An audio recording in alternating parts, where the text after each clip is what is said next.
Nag-start po yung pagiging like ko kang Alden mula nung nag-umpisa yung Andam. Yung mga panahon na yun is very exhausted ako. Every time na may show or may punta dito si Alden, pinupuntahan ko po siya. Nakikita ko yung pagmamahal ni Alden sa pamilya niya. Doon ko po siya na talagang nagustuhan. Yun po yung unang kita namin ni Alden, nagkaroon ng meet and greet. First concert niya po dito sa Hong Kong noon. I love you, Alden! Meron kaming picture noon ni Alden na hinawakan ko talaga yung abs niya dun sa loob talaga ng hotel room niya.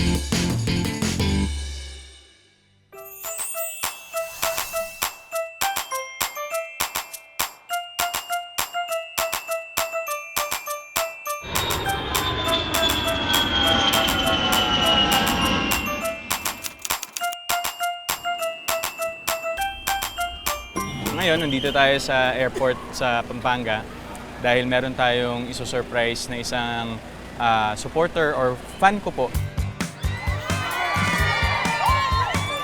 May iso-surprise tayo po. Quiet lang po tayo. Kunyari, hindi niyo po ako kilala. Joke lang. Awit ka na dyan, ha?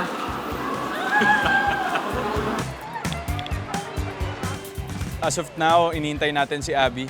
Mga 45 years na ako nakatayo dito. Wala pa rin siya. Joke lang. Yan o, kita niyo may mga standy yan dyan, pati dun sa taas. So akala niya standy lang yung sumalubong sa kanya, pero hindi niya alam. Ako ang tunay niyang ama. Ayan yata si Abby.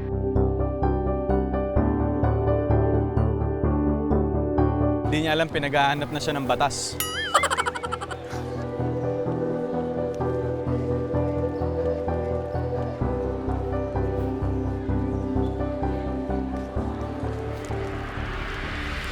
Abby.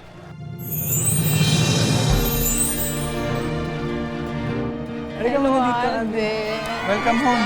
Welcome home. Thank you. Oh, ito, bigyan kita ng flowers. Thank you. At saka bigyan din kita na... At nakita na daw tayo sa Hong Kong. Many times. Many times? Oo, nandun ako nung shooting unit. Every time na nag-Hong Kong kayo sa hotel, pinupuntahan kita. Grabe naman yung pagpunta mo sa hotel. Baka iba yung isipin mo. Hindi, joke lang. Hindi. Ako lang dati madalas pumupunta kang Alden kung nasaan siya. Pag every time po na pumupunta siya ng Hong Kong. Ako naman yung pumunta sa'yo. So, alam mo ba na marami akong hinandang sorpresa sa'yo ngayong araw? Hindi ko alam. Ano ba yan? Naiya ako. Hindi, halika na. alam Ako na ba magbubuhat nito? Kung alam ko lang, sana nagbihis ako. Hindi ba? Ay, hindi po. Sana po Nakabihis ka na.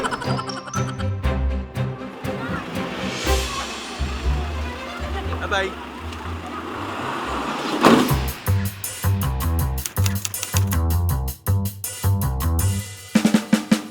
Kinilala ang Pampanga bilang Christmas capital of the Philippines kapag Kapaskuhan. Number 1 talaga ang Pampanga sa paggawa ng mga magagandang lanterns. Ito yung parang nagiging identity ng Pampanga pagdating sa mga Christmas ornaments.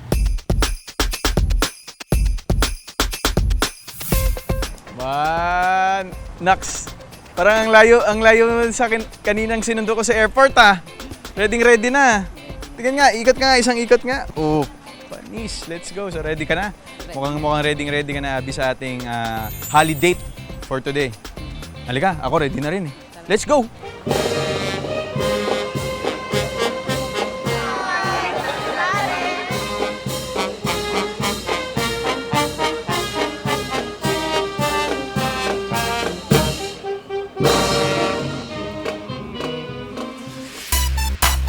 Meron na tayong time together dito sa tren na to. Tara, sakay tayo.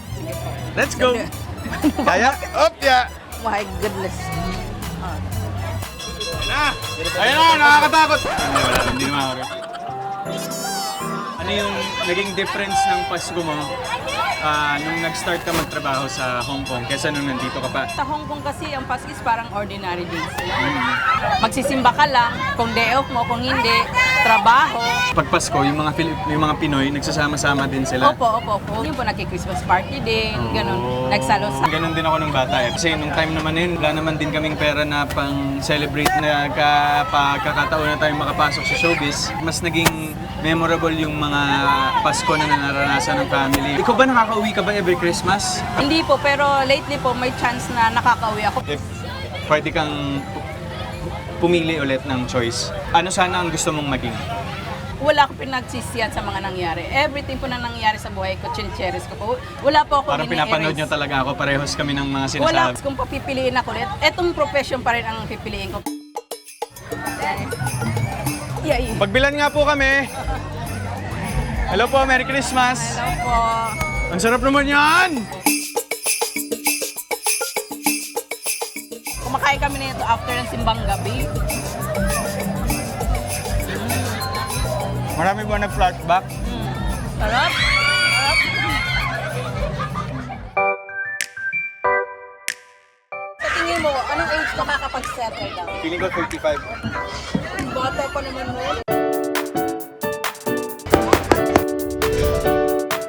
Maligayang Pasko mga kapuso! Nandito po tayo ngayon para lutuin ang ating all-time favorite na pansit at humba para sa ating idol. Siyempre gagamitin natin ang ating sekretong pampalasa na Knorr pork cubes.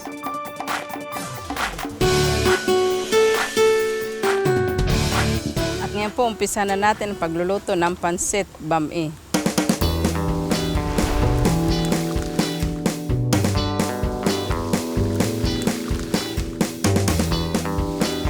Pag tuwing Noche Buena, pag nagsalo-salo kami, ako po yung nagluluto.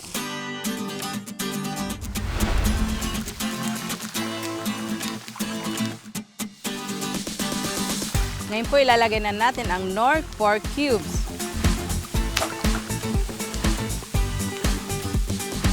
Ang nagturo po kasi sa akin ng pagluluto is yung papa ko po. Kasi po siya yung talagang mahilig magluto sa bahay.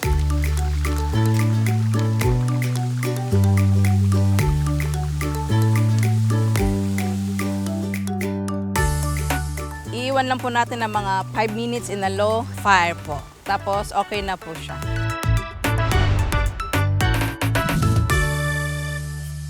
Ngayon po, ang lulutuin naman natin ay pork humba. Mamarinate po muna natin siya ng mga at least 3 to 4 hours. Ang pagkakaiba po ng pork humba at ang adobo is, ang pork humba is may sugar at may tausi. Ito po siya ay nag-aagaw ng alat at tamis. Tapos po pag kumulo na, hihinaan na po natin ang apoy hanggang sa lumambot po siya. Nakakatulong ang Knorr pork cubes dahil para sa akin nanunuot talaga ang lasa nito.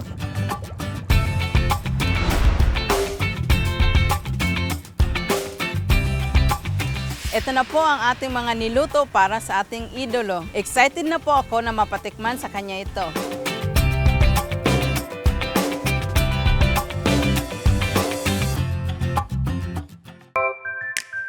Aba, parang ako naman na-surprise. Ikaw ba may gawa nito, Abby? Oh, hinanda ko talaga yan para Oh, sa'yo kasi alas na- pambawi ko. Pambawi. O sige, o. Ano to? Gourmet pansit ba to? Tikman na natin. Ano yung mga pagkain na hindi nawawala kapag Christmas celebration kasama yung family? Ganito talaga. Kasi paborito to ng pamilya namin. Ah, okay. Oo, lalo na itong humba. Ito talaga, hindi ko to makakalimutan kasi nung nabubuhay pa yung papa ko, alam ko paborito niya to eh. Kaya ito talaga yung isa sa niluluto ko tuwing Pasko. Sarap, di ba? Sarap ha? Mm. Thank you, Abby. Ang sarap naman na ito. May pa-fireworks ngayon. Special na special. Wow. Tignan mo, parang yung Oh, tsaka burden. nagliparan yung mga ibon. Ano ba yun? Wow! Ang ganda. Ba, Merry Christmas nga naman talaga. Totoo. Ayun o. Ang lakas mo naman, Abby. Ang lakas makapelikula, no? Opo, tignan mo, ang ganda. Kung meron tayong pelikula, anong title? Once in a lifetime. Oy, panis. Once in a lifetime. Oo naman! Hands down talaga ako sa mga kagaya mong OFW kasi yung sacrifice of nalalayo ka sa pamilya para magtrabaho. Isipin nyo na lang ang kinabukasan ng pamilya nyo. Salamat, Oo. salamat. Thank you, Abby. Merry Christmas. Salamat, Mas. salamat. Thank you, Alden. salamat, Thank salamat. you.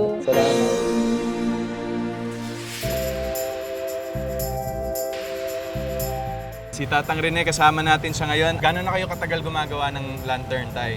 Mga 3 dekada na. Bakit po fish ang sikat na lantern dito sa Pampanga? Kasi ang Peace Lantern, matagal na panahon na yan. Halimbawa, nagkaroon kayo sa isang lugar na yung bayan nyo o yung lugar nyo, magkakaroon ka ng magiging prosperity ang tawag doon. Relation to that, parang yung symbol din kasi ni Jesus Christ sa Bible, fish, di ba? Yung fish. Ayan. Magdikit din tayo ng mga kaliskis. Yung mga kaliskis niyan, kasi nung unang panahon, yung mga balisyosong ginagamit ko niyan, halimbawa, bumili ka ng balot, may asin yan sa loob. Ito po siya is luto na, kumbaga hindi po siya buhay. Kasi may asim eh. Baka parang gumagalaw tang eh. Gumagalaw yan. Lalo na yung nanay niya, yan Ayan ba yung nanay?